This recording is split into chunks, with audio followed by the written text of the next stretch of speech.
One of the main arguments that globe believers come at you with is we've known for 2,000 years. Aristophanes figured it out with his sticks and shadows.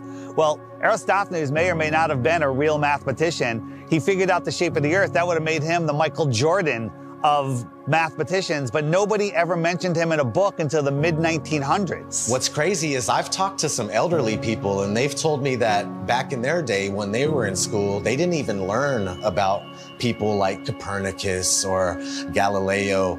Everything's up for grabs at this point. People like Christopher Columbus and any other figure in history could be totally false or created just for some sort of agenda. This is everywhere. We found somebody in Croatia. They said they were teaching flat earth through the 1930s. Most people think that this flat earth versus globe earth has been going back and forth for thousands of years. No, it has not. This is a brand new deception. They come up with these stories, these fictional stories, fictional characters, to reinforce that we live on a ball. All of our globe provers, Galileo, Aristophanes, Copernicus, the pictures of them show that they're Masons, but I contend that we don't even know if they're real. All of our history is a lie. I've met people that said that they were taught flat earth in the early 1960s in school. They were taught flat earth and globe earth, and then it kind of just went away. I interviewed Ruth, a 102-year-old woman, back in February of 2020, and she was taught flat earth in public school in Connecticut. Tell me your name. Ruth Heath. Ruth, and how old are you today? 102. 102. So you were born in 1918. 1918. And we were just talking, and I asked you what shape the Earth is, and what did you say? What were you taught in school in elementary school? I was taught in school that the Earth was flat. Where did you go to school? Elementary school? I went to Spoodland School in Hamden, Connecticut. So how does it make you feel to realize that you were right as a kid? It makes me feel better. It does make you feel better, right? Oh, it makes me feel alive.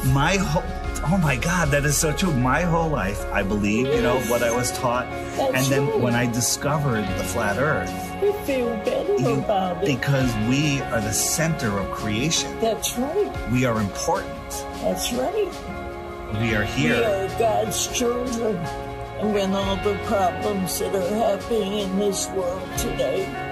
I'll give you some good news. A lot of the problems that they report on the news aren't even real. That's right.